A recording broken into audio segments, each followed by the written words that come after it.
Olá, seja bem-vindo. Somos a Igreja Verbo da Vida de Campo Grande, no Rio de Janeiro. E você ouvirá agora uma mensagem da Palavra de Deus. Desde que ela transforme a sua vida.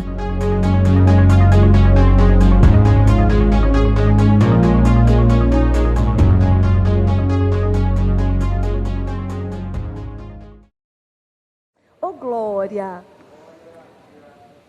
Eu quero que você abra a sua Bíblia, por gentileza. Na carta que o apóstolo Paulo... Na carta não, lá no livro de Atos antes, por gentileza. Lucas, descrevendo algumas coisas que o apóstolo Paulo falou, e eu quero ler com você. Atos capítulo 20. Você está me ouvindo bem? Você pode melhorar só um pouquinho o meu retorno? Atos no capítulo 20, eu quero ler com você a partir do versículo 22, só para você entender o que estava acontecendo aqui. O apóstolo Paulo já estava na terceira e última fase do seu ministério, ele já estava concluindo a sua missão, não é? E ele estava aqui na última parte dessa viagem missionária, que seria a sua última viagem missionária, já estava nos finalmente aqui. E o apóstolo Paulo, Lucas descreve a fala do apóstolo Paulo aqui no momento de, vamos colocar assim, né? Era uma conferência de ministros. O apóstolo Paulo recrutou todos os presbíteros daquela região ali, das igrejas dali, os líderes daquelas igrejas, e fez uma grande conferência de ministros para comunicar algo muito importante acerca da última fase do seu ministério, que estava prestes para iniciar. E o apóstolo Paulo fala algo glorioso aqui, a partir do versículo 22, que eu quero ler com você. Ele diz o seguinte: agora, constrangido em meu espírito, vou para Jerusalém, não sabendo o que ali me acontecerá, senão o que o Espírito Santo, de cidade em cidade, me assegura que me esperam cadeias e tribulações. Porém, em nada considero a vida preciosa para mim mesmo, contanto que complete a minha carreira e o ministério que recebi do Senhor Jesus, para testemunhar o evangelho da graça de Deus.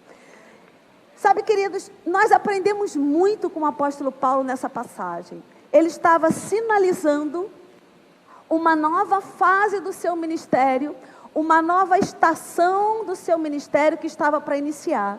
E nessa nova estação, ele tem a humildade de dizer: eu não sei o que vai acontecer, eu sei que eu terei tempos desafiadores, mas o que me importa, o que me move, o que me faz permanecer, mesmo em um lugar que é incerto ainda, que eu não tenho todos os dados ainda, o que me faz permanecer firme nessa próxima estação que está para se inaugurar, é que eu confio no Espírito Santo. Queridos, o apóstolo Paulo está nos ensinando a viver estações na nossa vida cristã. Estações ministeriais, estações pessoais, estações de experiências com o Senhor. Relacionamentos com o Espírito Santo, que tem fases e fases, que a nossa vida cristã é importante que ela seja ascendente, sempre para cima, sempre crescendo, porque essa é a proposta, é de fé em fé, de glória em glória. A vereda do justo é como a luz da aurora, vai brilhando mais e mais. Então, a proposta de Deus para a nossa vida, queridos, não é ficar estagnado, não é retroceder. A Bíblia diz que Deus nem gosta de quem retrocede. A proposta que Deus tem para a nossa vida é de avanço, é de crescimento. Só que, queridos, na próxima fase, na grande maioria das vezes, a gente tem vislumbres.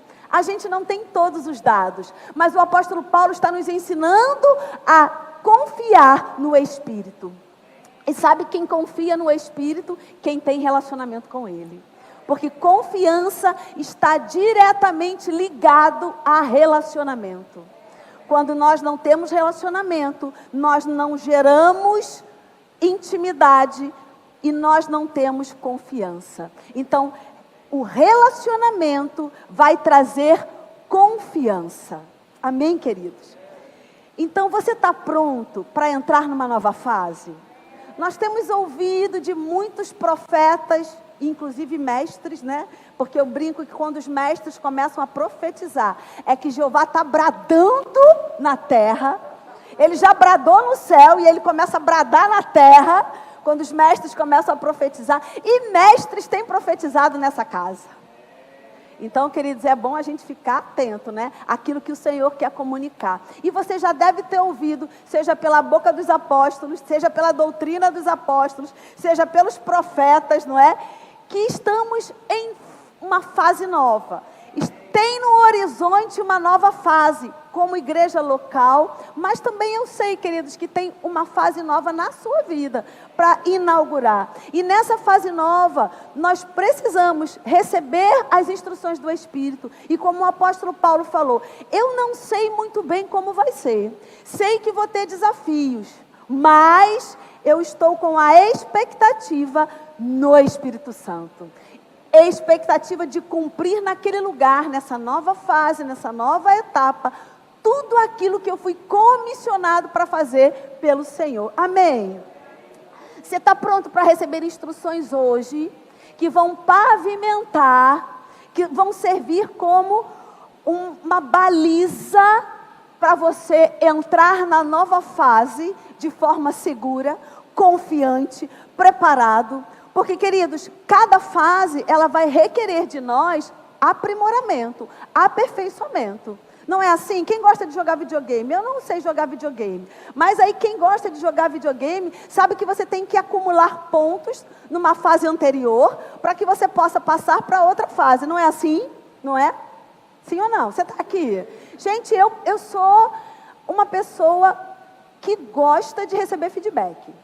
Você pode me dar feedback? Você pode fazer isso por mim, essa manhã? Graças a Deus. Então, você acumula pontos para passar para uma nova fase. Eu creio que essa manhã, o Senhor, Ele quer nos instruir a como nós vamos acumular pontos para essa nova fase. Porque cada fase tem um nível de dificuldade. Cada fase tem um desafio. E cada desafio vai requerer que a gente acumule pontos. Em cada desafio, o Espírito vai nos preparar para a próxima fase. Em cada fase, o Espírito vai dizer o que nós vamos encontrar na próxima fase. E Ele vai acumular pontos no seu espírito, para que você vá para a próxima fase forte, seguro, confiante em Deus. Amém, queridos? Oh, glória! Eu quero que você abra, por gentileza, lá no Evangelho de João. Vamos ver o que o Senhor quer compartilhar com a nossa vida essa manhã. Qual é a instrução poderosa que Ele vai nos dar. João, no capítulo 12. A gente vai começar a caminhar essa manhã. E talvez, queridos, seja uma manhã calma e tranquila. Porque nenhum culto precisa ser igual ao outro, não é? Depende de você, porque sabe que um culto depende de você. Você não é um espectador, você é a igreja, você é participante, não é? Então, o que acontece em um culto depende do pregador, depende do Espírito e depende da igreja. Depende da expectativa, depende do puxar da unção, depende do acolher a palavra com mansidão. É um conjunto, é um ambiente. E o que acontece no ambiente depende das pessoas que estão naquele ambiente. Amém, queridos? E a gente vai ver exatamente isso aqui nessa passagem. Se abriu, eu posso ler? João, no capítulo 12, eu quero ler a partir do versículo 1. Diz o seguinte: 6 dias antes da Páscoa, foi Jesus para Betânia, onde estava Lázaro, a quem ele ressuscitara dentre os mortos.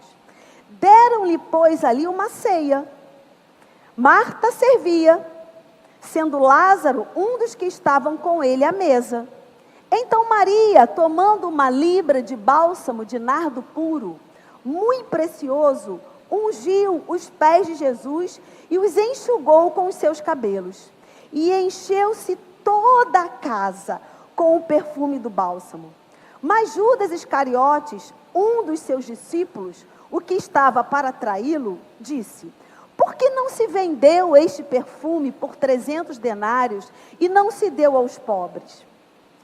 Isto disse ele, não porque tivesse cuidado com os pobres, mas porque era ladrão, e tendo a bolsa, tirava o que nela se lançava.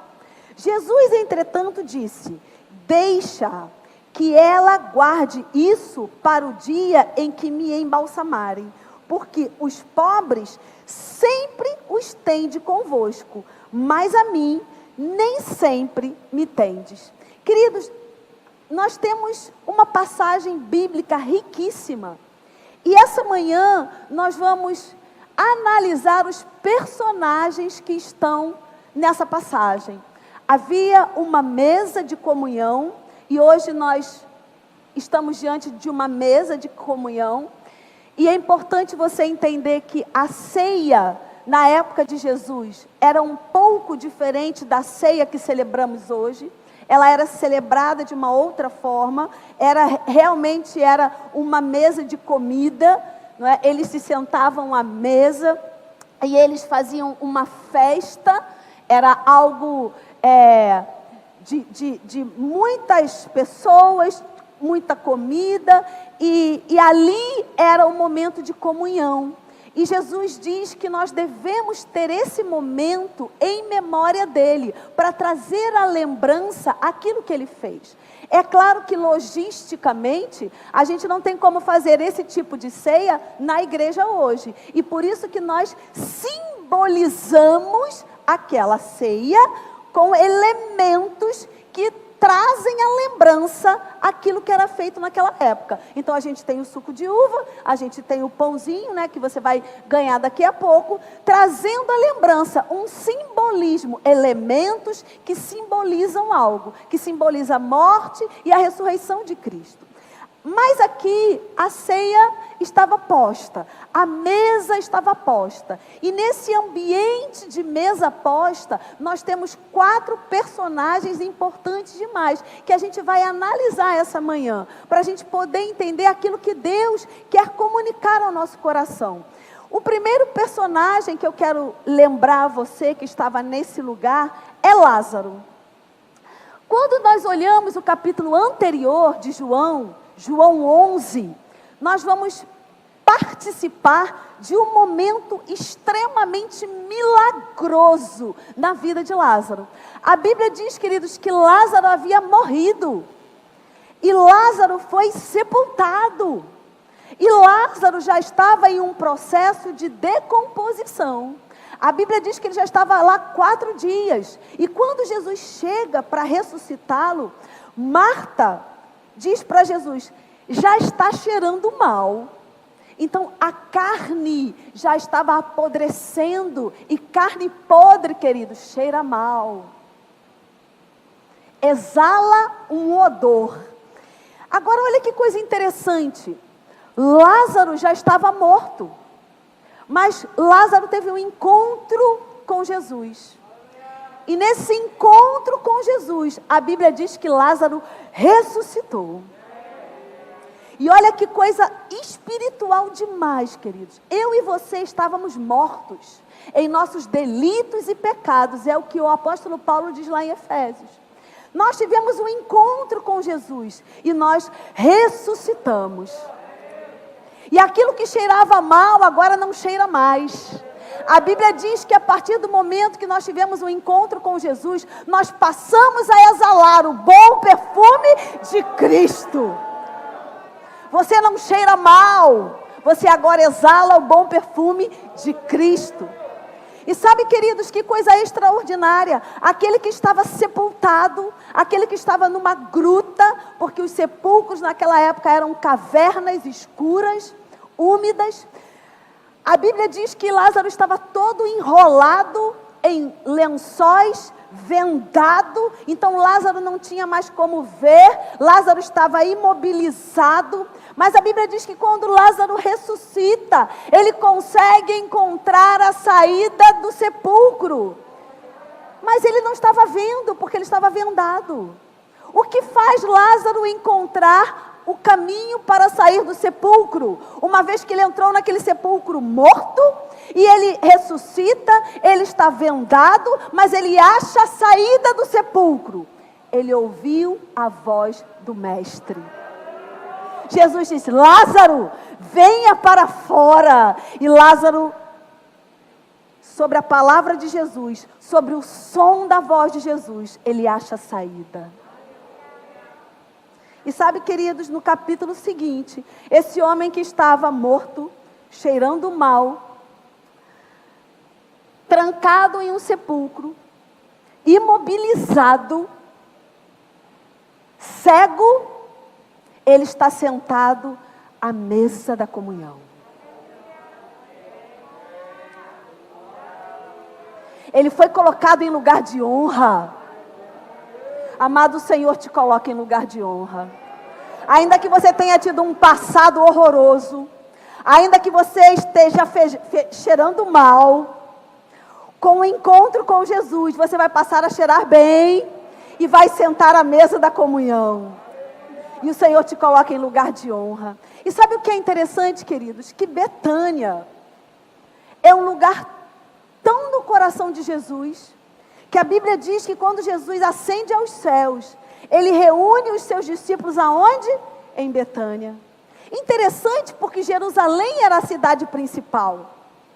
Mas Jesus não reúne os discípulos em Jerusalém, reúne em Betânia. É engraçado que Cafarnaum era a cidade onde Jesus estava morando, mas quando ele vai ascender aos céus, ele leva todo mundo para Betânia. Betânia era um lugar especial no coração de Jesus. Sabe por quê? Betânia era a casa dos amigos. Betânia era um lugar de relacionamento íntimo. Aonde estavam os melhores amigos de Jesus? Em Betânia. Era a casa dos amigos, era onde Jesus ia descansar, era onde Jesus ia receber refrigério, era onde Jesus ia ter intimidade com os seus amigos. Deixa eu dizer algo para você. Lázaro não fazia parte da equipe ministerial de Jesus. Lázaro não estava sendo treinado por Jesus para entrar no ministério. Se você olhar lá em Marcos, no capítulo 3, a Bíblia diz que Jesus escolheu aqueles que seriam da sua equipe ministerial. E lá estão os 12 que Jesus selecionou para serem os seus ministros, para serem aqueles que ele iria treinar. E a Bíblia diz, chamou para estar com eles, enviou para pregar e para expulsar demônios. Então os 12 que faziam parte da equipe ministerial de Jesus foram escolhidos por Jesus, foram treinados por Jesus, e Lázaro não era um deles. Sabe, queridos, o grande erro da igreja é acreditar que ler a Bíblia, orar em outras línguas e ter relacionamento com Jesus é só para aqueles que têm chamado ministerial. Não. Aqueles que têm chamado ministerial precisam ler mais a Bíblia. Aqueles que têm chamado ministerial precisam orar mais em línguas. Aqueles que têm chamado ministerial precisam muito mais manter o relacionamento com Jesus. Mas intimidade é para filhos. Então, Lázaro era esse personagem. Estava morto, encontrou Jesus, reviveu e foi colocado em lugar de honra. E Jesus ia para a casa de Lázaro para ter relacionamento, apesar de Lázaro não fazer parte da sua equipe ministerial. Lázaro era amigo de Jesus. E Betânia era o lugar de descanso do mestre, aonde o mestre era ele mesmo. Sabe, queridos, todos nós, ministros, e agora eu falo para os ministros, precisam ter um lugar de descanso, aonde são eles mesmos, porque ministro é gente. Ministro tem desafio, ministro tem dia que está triste, ministro tem dia que está abatido, ministro tem dia que não está afim. Sinto muito se eu decepciono você, mas ministro é gente, ministro tem dia que não está afim. E ministro tem dia que tudo que ele quer é ir para Betânia, na casa dos amigos, andar descalço, andar de bermuda, andar de camiseta.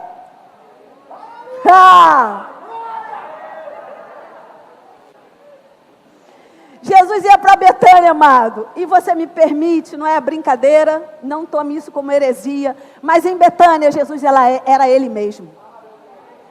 Em Betânia Jesus ria, Jesus chorava, Jesus andava de chinelo, Jesus andava de bermuda, Jesus comia a coxa da galinha com a mão. Você permite eu falar assim? Era o lugar de descanso de Jesus. Nós ministros precisamos do nosso lugar de descanso.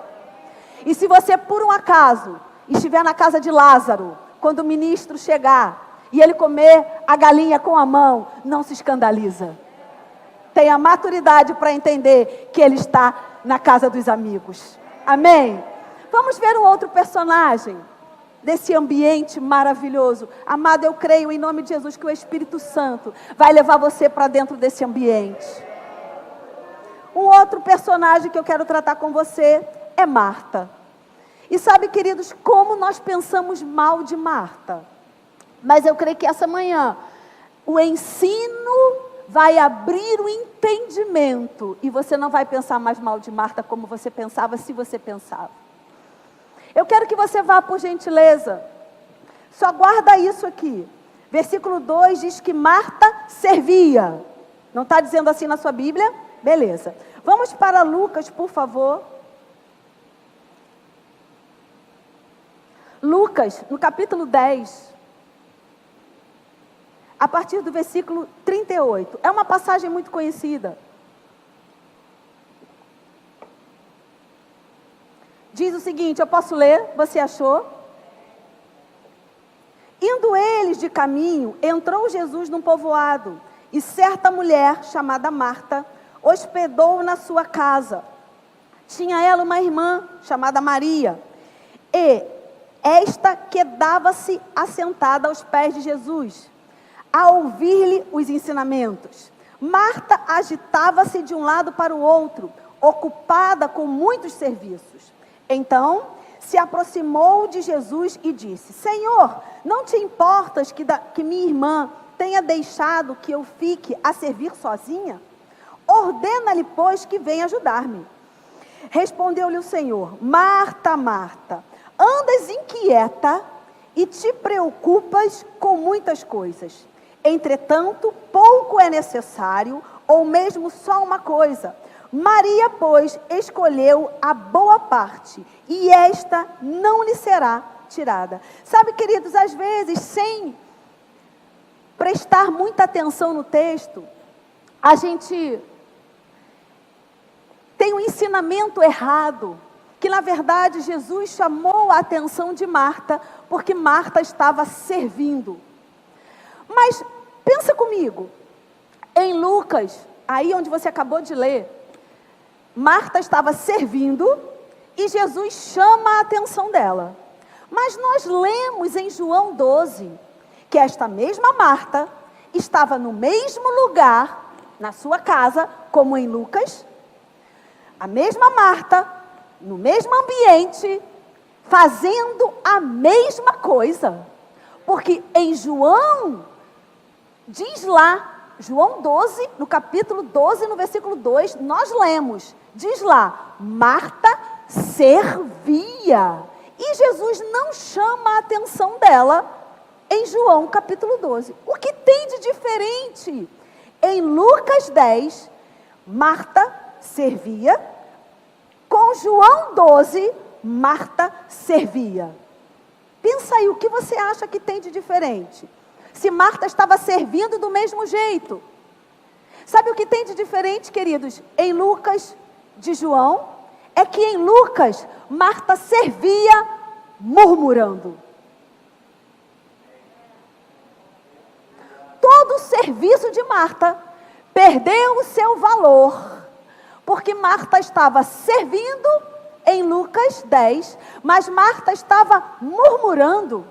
Marta não tinha compreensão do seu chamado, porque Marta era diaconisa, diaconia estava dentro dela, e não adianta querer tirar diaconia de dentro de quem tem diaconia dentro. Porque quem colocou diaconia dentro do diácono foi Deus. Então a gente não tira. A gente ensina o diácono a ter equilíbrio. Mas diaconia está lá. Se você disser para aquele que tem diaconia dentro, você não vai trabalhar, você não vai servir, sabe o que vai acontecer? O camarada vai morrer. Porque ele foi chamado para servir, é o chamado dele, é o que dá energia para ele, é o que faz ele acordar todos os dias de manhã. É chamado, chama, atrai, a palavra é chamado. O que é o chamado? Ei, vem! Diaconia está dizendo para ele, ei, vem, está chamando. Então não adianta tirar a diaconia de dentro do camarada, não adianta dizer para ele que ele não vai servir, ele vai morrer. O que a gente precisa fazer? Equilibrar. Ensinar, e era isso que Jesus estava falando para Marta. Marta, equilíbrio, minha amada. Marta, não murmura, compreenda o chamado, porque aí vai ter graça para você servir. Você não está compreendendo o chamado. O seu chamado, Marta, é diaconia. Então para você está tudo bem servir, mas o chamado de Maria é outro. A gente não pode querer que alguém que não tenha chamado faça aquilo que a gente faz, porque a gente tem chamado. Amado, não vai funcionar.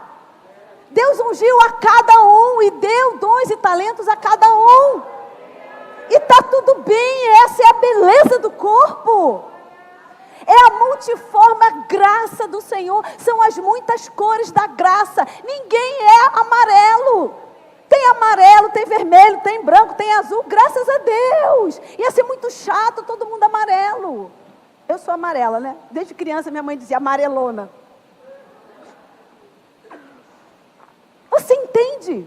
Então o que estava acontecendo aqui em Lucas? Marta estava servindo sem sabedoria, ela não discerniu o chamado. E queridos, quando a gente não discerne o chamado de diaconato, e a gente vê alguém que não tem chamado de diaconato, não fazendo aquilo que a gente acha que tem que fazer, a gente tem o comportamento de Marta.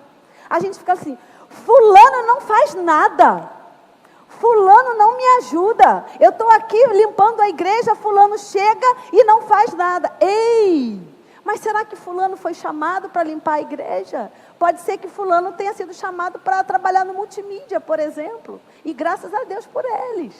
Amém, queridos? Então Marta não discerniu o chamado e começou a murmurar por conta disso. E Jesus corrige ela. Mas em João, ela não é corrigida.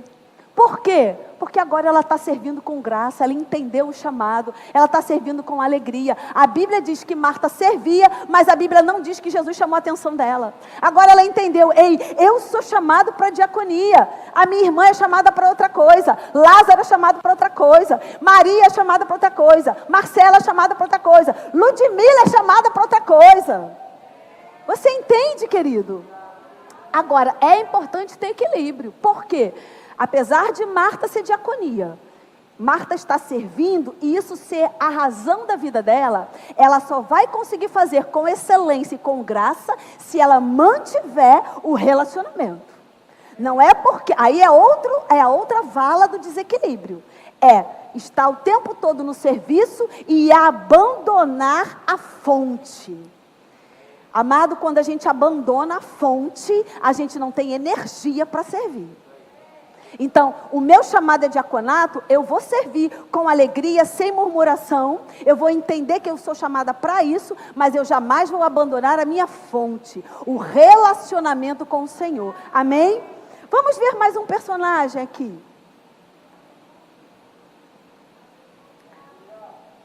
Volta para lá, por gentileza. Em João capítulo 12.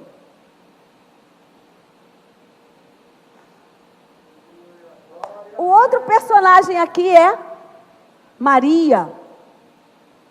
E Maria era aquela que tinha fome da palavra. Porque as mulheres naquela época, elas não poderiam ser ensinadas na palavra, porque a cultura judaica não permitia. Só os homens eram ensinados. E qual era a posição do ensino?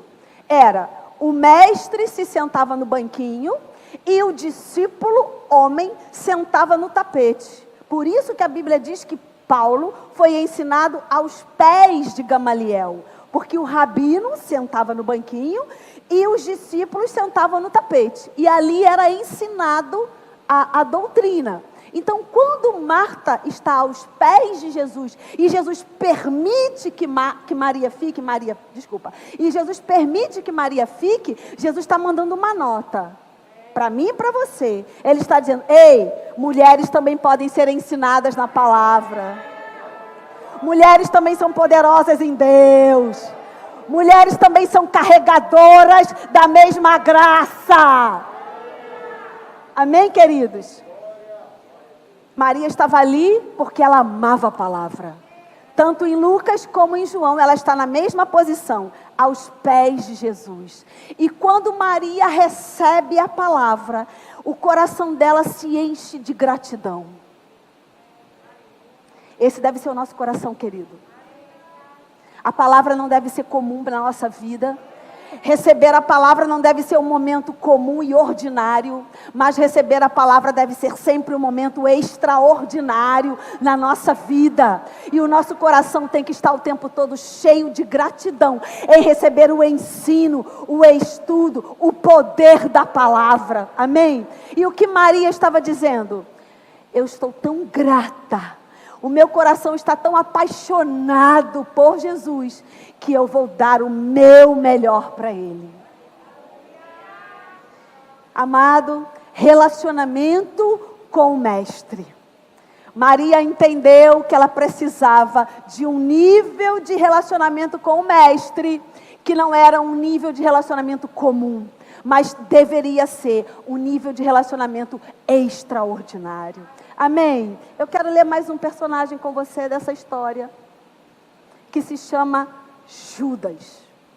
Deixa eu dizer para você, espírito de Judas sempre existiu e sempre vai existir. Qual é o espírito de Judas? É aquele que não tem comunhão, é aquele que não tem relacionamento, é aquele que não está conectado, e porque ele não tem conexão, porque ele não tem relacionamento, ele está à margem. E estando à margem, ele sempre vai ser um observador. E o observador sempre vai ser o crítico e o questionador. Toma cuidado com o espírito de Judas. Toma cuidado com os questionadores que estão ao seu redor, com os críticos que estão ao seu redor. Repara se eles não estão à margem do relacionamento. Eu não sei se você lembra da esposa de Davi, quando Davi tem a grande alegria de recuperar a arca. E o coração dele é esse coração, como eu falei no início, é um coração tão apaixonado por Deus, que a adoração dele é extravagante demais quando ele está diante da arca. E a Bíblia diz que ele começa a dançar e se despir diante daquela arca, diante da presença de Deus. E a sua esposa estava o quê? Observando. Ela estava observando, ela não estava no relacionamento, ela não estava na adoração, ela não estava na comunhão, ela estava observando. E quem observa critica, quem observa questiona. Por que questiona? Porque não entende da comunhão, porque não entende do mover, porque não entende da palavra, porque não entende da adoração. Então toma cuidado, querido, com o espírito de Judas. Por que você está sempre na igreja? Por que você está sempre trabalhando e não te pagam nada? Por que você está sempre orando? Por que você está sempre lendo a palavra? Por que que você corre na igreja? Por que que você chora na igreja? Por que que você ri na igreja? Por que que você cai na igreja? Por que que você fala em línguas estranhas na igreja? Que palhaçada! Cuidado, é espírito de Judas. Todo dia você vai para a igreja. Na hora do expediente você vai para a igreja. Você tem que chegar na igreja 1 hora antes. Espírito de Judas, meu irmão. Por que que você faz tanta coisa? Espírito de Judas. E olha que pode até usar o texto de Marta. Você trabalha muito na igreja. Não lembra do que Jesus falou para Marta, não? Espírito de Judas. Cuidado, querido. Judas já estava desgarrado há muito tempo. Porque você está no 12, não está no 12? Quando você chegar no capítulo 13, a Bíblia vai dizer: e o diabo colocou no coração de Judas para trair Jesus. Então Judas já estava sendo rondado pelo diabo. Judas já estava ouvindo as vozes do cão.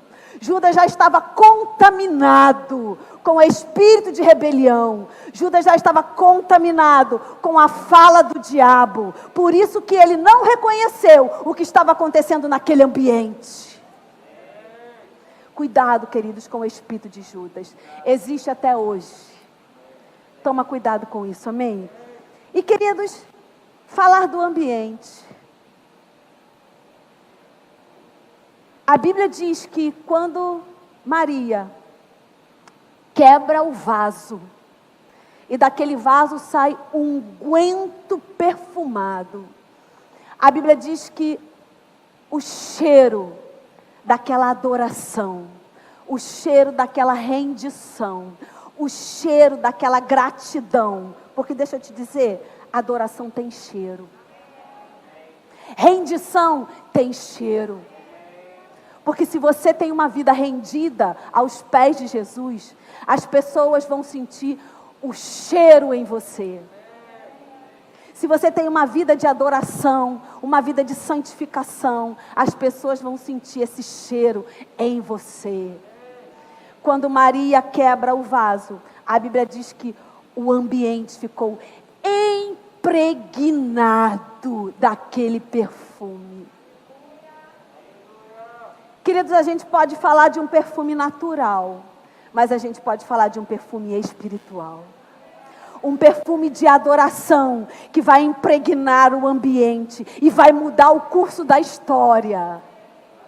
Eu não sei se você já ouviu falar, mas esse mesmo apóstolo Paulo que a gente leu lá no início, ele teve um episódio na sua vida que ele estava encarcerado. E talvez você esteja aqui e não esteja encarcerado em prisões físicas, mas talvez você esteja aqui encarcerado em prisões espirituais. A Bíblia diz que naquela prisão física, ele e seu companheiro de prisão, Silas, começaram a exaltar ao Senhor, a cantar louvores e a adorar. E sabe o que aconteceu? O perfume da adoração abriu o cárcere, tremeu a cadeia, alcançou o carcereiro, a família do carcereiro, e daquele lugar nasceu uma grande igreja. O perfume da adoração impregnou o ambiente. Amado, deixa o perfume da adoração sair de dentro de você. Maria quebrou um vaso físico, exalou um unguento físico, mas ei, você tem algo espiritual que pode ser exalado, ser colocado para fora, diante das circunstâncias, diante dos desafios da vida. Você pode se posicionar de uma forma diferente.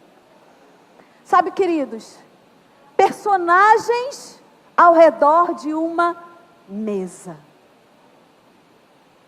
Sabe que a gente pode ver nesse episódio que a mesa fala. A mesa fala. Jesus estava falando naquele momento: eu estou num lugar de conforto. eu estou num lugar com os meus, eu estou em um ambiente seguro, eu estou em um ambiente saudável, eu estou em Betânia, o meu lugar de descanso.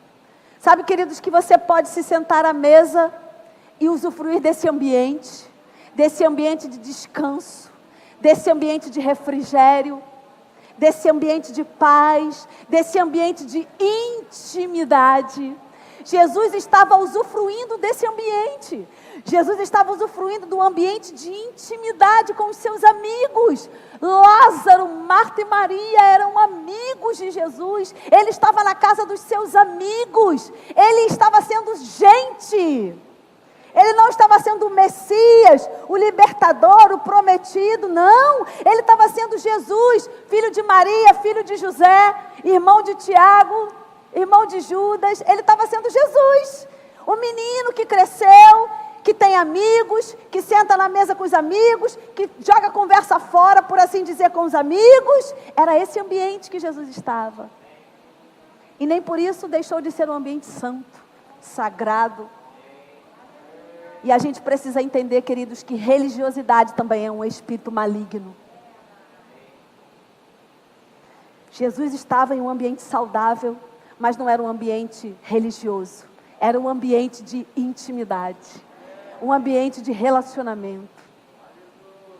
Marta estava nesse ambiente, entendeu que diaconato faz parte da vida dela, e que ainda que ao redor dela pessoas não tenham sido chamadas para o diaconato, ela vai cumprir a carreira dela, feliz e alegre, com equilíbrio. E ainda que ninguém ao lado dela seja diaconisa como ela vai fazer o que tem que fazer, sem murmurar, com graça e favor para o chamado. Lázaro, o que dizer de Lázaro?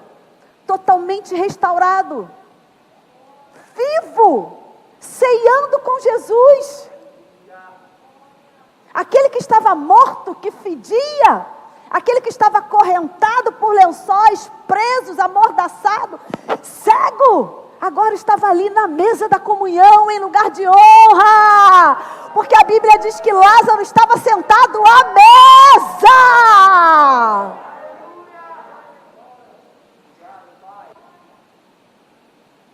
E Maria? O que a mesa fala sobre Maria?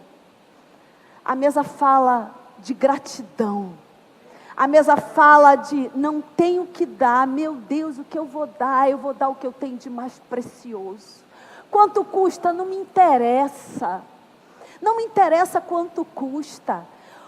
O que para mim é importante, o que mudou a minha vida, mudou a minha casa, mudou a minha família, ressuscitou meu irmão que estava morto e agora ele está vivo.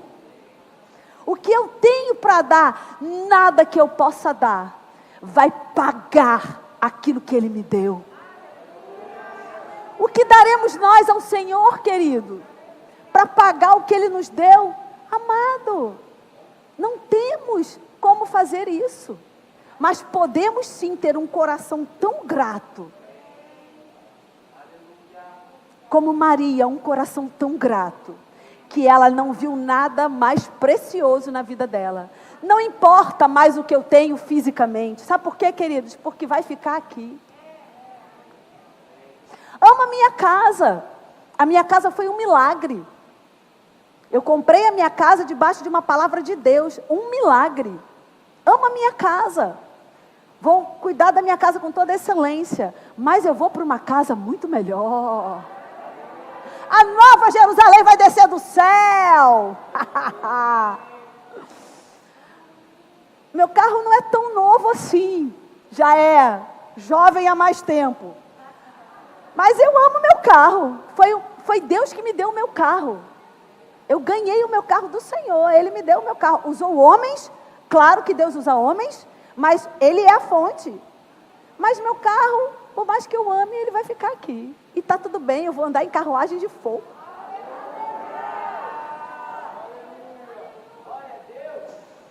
Então, queridos, ter bens materiais, está tudo bem. Mas eles não podem ter você. E se o Senhor disser, dá, vamos fazer como Maria. Pá! Quebrou, acabou, encerrou. Sabe por quê? Nunca foi meu. Eu só estou tomando conta. Gratidão. Gratidão. E o ambiente? O que a mesa está falando do ambiente? A mesa está falando no ambiente de restauração. A mesa está falando no ambiente de chances. A mesa está falando no ambiente de adoração. Mas a mesa também está falando no ambiente de serviço, de doação. Porque Marta estava se doando, dando o que ela tinha. Maria deu o vaso. Marta deu a vocação. Marta deu o serviço. Marta não deixou de dar. Maria estava dando a adoração, e a adoração de Maria, fisicamente, foi o vaso. Foi o unguento e o vaso, porque os dois eram preciosos. Marta deu o serviço. Deu do mesmo jeito. Eu gosto quando o nosso pastor diz que todo mundo dá o mesmo dízimo. Eu acho fantástica essa revelação dele. Quem dá mais dízimo na sua igreja? Ninguém. Todo mundo dá a mesma coisa. Como, pastor, todo mundo dá a mesma coisa? Se um bota lá no envelope 1.000, outro bota lá no envelope 100. Aí ele fala, não, todo mundo dá a mesma coisa. Porque o que botou 1.000, botou 10% do que ganhou. E o que botou 100, botou 10% do que ganhou. Então, no final das contas, todos são dizimistas iguais. Isso é maravilhoso. Ideia de Deus. Então, amado, você dá o que você tem. E o que você tem foi Deus que te deu. Eu dou o que eu tenho. E o que eu tenho foi Deus que me deu. Então, a gente está dando a mesma coisa. A gente só não pode ficar sem dar. Amém? O Ministério de Música pode nos ajudar?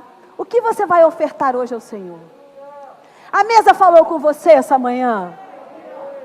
Você pode ficar de pé?